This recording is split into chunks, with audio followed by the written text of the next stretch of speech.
Cet album-là, c'était tellement clair pour moi ce que je voulais faire. Je savais exactement où je voulais aller.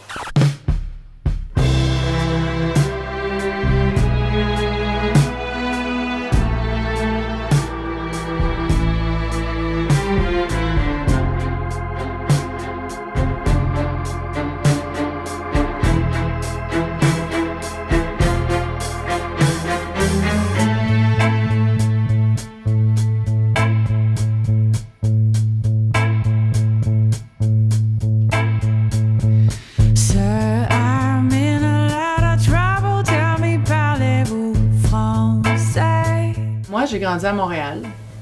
La musique chez nous, c'était vraiment super important. C'était clair dès le début, avant de mettre les pieds au studio, avant même de parler à Tim, mon réalisateur, le son de l'album, les arrangements à cordes.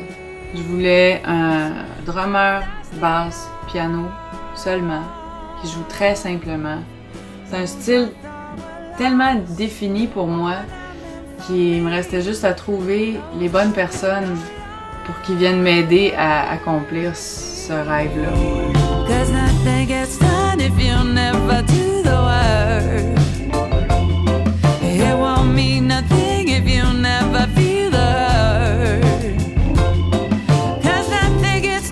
Cet album-là, c'était tellement clair pour moi ce que je voulais faire.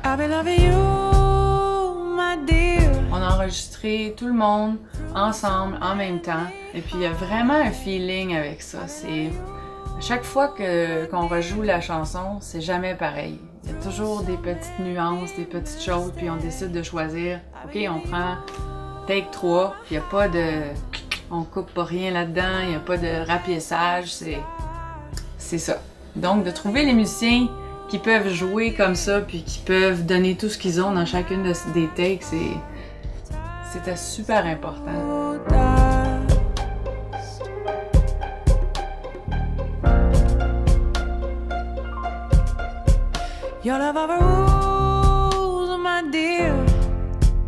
J'essaie pas de suivre la mode ou c'est ce qui se passe présentement. Je voulais faire un album qui avait comme une simplicité, qui avait beaucoup les références de musique que j'aime. Pour moi, les albums fétiches, les albums pour moi qui reviennent tout le temps, là, c'est Donny Hathaway et Roberta Flack. C'est un album duo qui...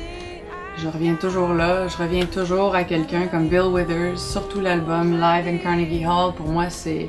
J'ai écouté cet album-là pendant 1 an, sans arrêt. Quand je dis ça, là, j'ai pas écouté cet album-là et plein d'autres albums. J'ai écouté que cet album-là pendant 1 an de ma vie.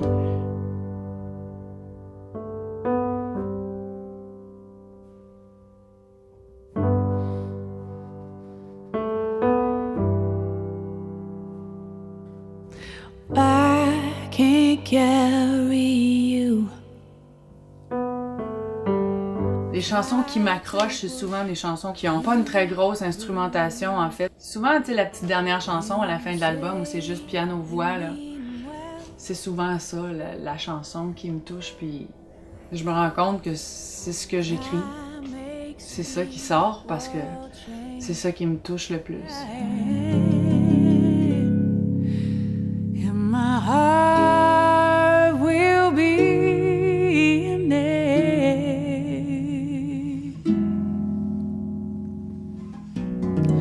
for all we know.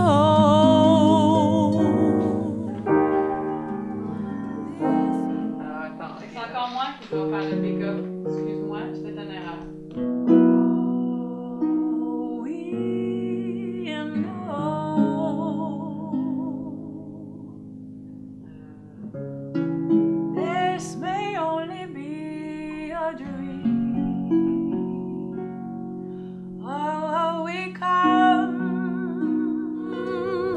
And we go like the ripples of the street. La musique qui me touche le plus, ça vient des années 60, du début des années 70. C'est la première fois que j'ai entendu la musique soul, c'est ça qui a tout changé pour moi. Ça a changé la game au complet. Don't look for me down by the river. fois que j'ai entendu Ain't No Way, puis j'entends la voix, là, ça, je pense que c'est le deuxième refrain, là, fait ouh, ouh, mais 2 octaves plus haut.